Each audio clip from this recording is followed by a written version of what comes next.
नमस्कार दोस्तों, जय हिंद। ताजमहल या तेजू महल, आखिर ये क्या है ये कंट्रोवर्सी? आप लोगों ने इस कंट्रोवर्सी को तो सुन ही लिया होगा। वर्तमान डॉक्टर रजनीश सिंह, जो कि एक भाजपा नेता है, उन्होंने कोर्ट में याचिका दायर की थी कि जो ताजमहल के निचले हिस्से पर जो 22 कमरे हैं उन्हें खुलवाया जाए। लेकिन फिलहाल हालांकि कल 12 मई को कोर्ट ने इस याचिका को खारिज कर दिया है और स्टे लगा दिया है कि 22 कमरे नीचे है वो नहीं खुलेंगे। लेकिन अगर ऐसा क्या है उन 22 कमरों में जो खुल देंगे तो क्या सबूत मिलेंगे और क्या प्रमाण मिलेंगे, और डॉक्टर रजनीश सिंह ने किस सबूतों के साथ याचिका दायर की थी कि वहां पर पहले से मंदिर था, ना कि ताजमहल। तो नमस्कार दोस्तों, मेरा नाम है और आपका स्वागत है एक और नई वीडियो में।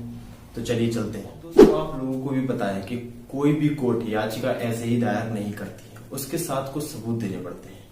तो डॉक्टर रजनीश सिंह ने, जो कि भाजपा नेता है, जिन्होंने याचिका दायर की थी, ऐसे उन्होंने कौन से सबूत दिए कि कोर्ट ने उनकी याचिका को स्वीकृत भी किया? उन्होंने 3 ऐसे सबूत दिए थे जिससे कोर्ट को उनकी याचिका को स्वीकृत करना पड़ा। पहला, उन्होंने सबूत दिया कि 1212 में राजा परमारदी देव ने ताजमहल का निर्माण किया था, जो तेजू महालय हुआ करता था, जो कि एक शिव मंदिर हुआ करता था। उन्होंने सेकंड प्रमाण दिया कि किसी भी मुगल डॉक्यूमेंटेशन में या क्रोनिकल में ताजमहल का कोई भी जिक्र नहीं है। साथ ही साथ सबसे महत्वपूर्ण सबूत 1652 में औरंगजेब के पत्र से ये पता चलता है कि ताजमहल की जो इमारत है वो काफी पुरानी है। हालांकि ताजमहल 1648 में बनकर पूर्ण रूप से तैयार हो चुका था, लेकिन उसमें प्रमाण से मिलता है कि ताजमहल की इमारत करीबन 11वीं और 10वीं सदी की है। तो इतनी पुरानी इमारत है उसकी, लेकिन फिर भी 1648 में बनकर तैयार होती है, 1500 से लेकर 1648 में बनकर तैयार होती है। तो आखिर ऐसी क्या वजह थी कि इतना गैप है और उसके बाद भी सबूत मिल रहे हैं? तो और भी चलते हैं दोस्तों। हालांकि कोर्ट 2017 और 2018 में भी ASI archaeological survey of India को आदेश दे चुकी है कि उन 22 कमरों में से जो कुछ कमरे हैं उन्हें खोलकर दिखाया जाए, पर हर बार ASI ने इस चीज को नकार दिया है कि ये सिर्फ जो बातें हैं ये सिर्फ काल्पनिक है, ऐसा कुछ नहीं है, वहां पर कुछ नहीं हुआ। दोस्तों, प्रसिद्ध इतिहासकार P.N. ओक, जिनका जन्म 1917 में हुआ था, जो कि ब्रिटिश आर्मी में एक सोल्जर के पद पर भी रहे और बाद में राइटर बन गए, उनका कहना है कि जब वो आखिरी बार इन दरवाजों को खोला गया, तब वो 1935 में जब आखिरी बार इन दरवाजों को खोला गया, तब वो ब्रिटिश आर्मी के साथ उन दरवाजों के भीतर से उन कमरों में गए थे। उन कमरों में उन्होंने जो साक्ष्य देखे उससे उन्हें सब पता चल गया कि यहाँ पर जरूर कुछ पहले हुआ करता था, ताजमहल शुरू से नहीं था। तो उसके बाद 1939 में उन्होंने अपनी एक बुक लिखा ली, the Taj Mahal the true story. उस बुक में उन्होंने ताजमहल को तेजू महल से वर्णन किया है। उन्होंने साफ साफ उसमें बताया कि 1155 AD में ताजमहल का निर्माण हो चुका था, 17वीं सदी में नहीं, जो कि वर्तमान में जो ताजमहल 17वीं सदी में निर्माण का उसका बताया जाता है, लेकिन 11वीं सदी में उसका 12वीं सदी में निर्माण उसका ऑलरेडी हो चुका था, जो कि तेजू महल था। उन्होंने उस बुक में यह भी बताया है कि द राजपूत हिंदू रूलर जयसिंह प्रथम का ये पैलेस हुआ करता था, जिसे बाद में मुगल आक्रमण करके शाहजहां ने अपने अधीन कर इसे ताजमहल में बदल दिया। अभी कितना सच है कितना झूठ है ये कोर्ट डिसाइड करेगी और इतिहासकार डिसाइड करेंगे। लेकिन क्या इतना काफी है किसी एक वर्ल्ड हेरिटेज साइट, जो कि ताजमहल आज के समय में वर्ल्ड हेरिटेज साइट है, उसे इस तरीके से परिवर्तित करने के लिए या इतिहास को दोबारा से दोहराने के लिए क्या इतना काफी है? चलते हैं थोड़ा सा और पीछे।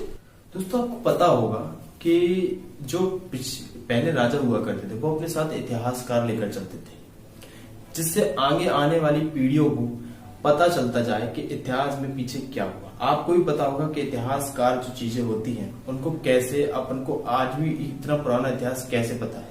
अभिलेख मिलते हैं, कहीं दीवारों पे लिखे हुए मिलते हैं, कहीं नीचे जमीन में गड़े हुए मिलते हैं, और कहीं साफ साफ कागजों पे इतिहास लिख कर जाते हैं।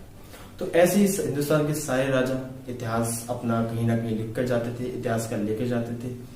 और आपको भी पता है कोई राजा नहीं चाहेगा कि इतिहास उसे बाद में आने वाली पीढ़ी उसे कायर कहे या उसे डरपोक कहे, इसलिए अपने अकॉर्डिंग इतिहास को मोड़ के भी लिखवा दिया जाता था। आपने पद्मावत मूवी भी देखी होगी, जिसमें राजा खिलजी जो है वो उन पन्नों को फाड़ देता है जिसमें उसको गलत काम किया हो या फिर उसमें उसे थोड़ा सा कायर बताया गया हो, वो उन पन्नों को फाड़ देता है। ऐसे ही कई राजाओं ने किया है और ऐसे ही चलते आते हैं। तो इसलिए आपस में क्लैश भी बनते हैं कि ये राजा हारा था और ये राजा जीता था, और तो आपकी रियल इतिहास किसी को नहीं पता। तो ऐसा ही एक इतिहास मिलता है हमें राजा मानसिंह से जुड़ा हुआ, जिसमें ताजमहल का जिक्र किया गया है। वर्तमान में जयपुर के एक पैलेस है, सिटी पैलेस। उस सिटी पैलेस में बकायदा दीवारों पे गुदा हुआ है, वर्णन है, ताजमहल का जिक्र है उसके अंदर। उसमें जिक्र ये है कि राजा मानसिंह की एक हवेली के बदले शाहजहां जयसिंह को 4 हवेली देने को तैयार थे। अब राजा मानसिंह की एक हवेली वो कौन सी थी जिसके बदले राजा शाहजहां जयसिंह को 4 हवेली देने को तैयार थे? क्या उसी हवेली को ऊपर से हटाकर उसमें एक गुंबद नुमा आकृति को लगाकर ताजमहल का निर्माण किया गया? उस तेजू महल को दबाकर ताजमहल का निर्माण किया गया? अब ये मैं नहीं कह रहा हूं, वरना कुछ बाल कलाकार आएंगे कमेंट में और कमेंट धड़ाधड़ अपना ज्ञान बटेंगे, लेकिन मैं ये नहीं कह रहा हूं, ये प्रमाण कह रहे हैं, ये साक्ष्य कह रहे हैं। मैं सिर्फ आपको इतिहास बता रहा हूं। तो कौन कौन सी हवेली थी 4, वो मैं आपको बता। 4 हवेलियों के नाम जो है, राजा मान सिंह की हवेली, रूपसी बारगी की हवेली, राजा माधो सिंह की हवेली और चांद सिंह पुत्र और सूरज सिंह की हवेलियां। ये 4 ऐसी हवेलियां थी जो शाहजहां जयचंद को 4 हवेलियां दे रहा था राजा मानसिंह की एक हवेली के बदले। और इसका जो वर्णन है, ये फरमान जो है, ये पूरा फरमान 16 दिसंबर 1638 के समय का है, तब तक ताजमहल बना ही नहीं था, क्योंकि ताजमहल का पूर्ण रूप से निर्माण ही 1648 में हुआ है। अब इसका मतलब ये नहीं कि ताजमहल तेजमहल के ऊपर ही बना है, पर मैं एक प्रमाण बता रहा हूं कि क्या कहीं सच में तो ताजमहल तेजमहल के ऊपर तो नहीं है, या जो भी है, क्योंकि राजा जय सिंह जिनसे शाहजहां ने संगमरमर मंगवाया था, जैसे अब आप जानते होंगे कि पूरे इंडिया में संगमरमर, सबसे अच्छा संगमरमर जो सप्लाई होता है वो राजस्थान से ही आता है। तो राजस्थान के जो राजा थे, राजा जय सिंह, उनसे संगमरमर मंगवाया था शाहजहां ने। लेकिन जितना संगमरमर उन्होंने मंगवाया था, राजा जय सिंह अपने अभिलेखों में लिखते हैं कि जितना संगमरमर उन्होंने मंगवाया था, आज के इतिहासकार उसे मैच करते हैं और बताते हैं कि इतने संगमरमर में ताजमहल का निर्माण होना पॉसिबल ही नहीं है, संभव ही नहीं है। तो क्या वाकई ही कुछ कलाकृति करके, कलाकारी करके तेजो महल को ऊपर से हटाकर उसमें गुंबदनुमा आकृति लगाकर ताजमहल का निर्माण कर दिया गया, या सच में वहां पर ताजमहल ही था या तेजो महल था? अब क्या था क्या नहीं, ये बात की बात है। लेकिन अब आप कुछ लोग ये सोच रहे होंगे कि जब इतनी ही प्रॉब्लम है, इतनी ही कंट्रोवर्सी बन रही है, तो क्यों ना इन 22 कमरे को खोलकर देख ही लिया जाए। हालांकि 22 कमरों को खोल सकते हैं, लेकिन आप भूल रहे हैं शायद कि वो वर्ल्ड हेरिटेज साइट है। हमें अगर उन कमरों को खोलना भी है, उससे अगर छेड़खानी करनी भी है, तो हमें यूनेस्को से परमिशन लेनी पड़ेगी। अब आप कहेंगे हमारे देश की इमारत, हम क्यों परमिशन ले? तो ऐसा नहीं होता है, क्योंकि वर्ल्ड टूरिस्ट, इंटरनेशनल टूरिस्ट जितना भी जब सर्च करता है कि यूनेस्को की सूची में कौन कौन सी साइट्स हैं जो इंडिया में हम जा सकते हैं, ताजमहल टॉप पर रहता है। उससे काफी रेवेन्यू जनरेट होता है आगरा का, उत्तर प्रदेश गवर्नमेंट का।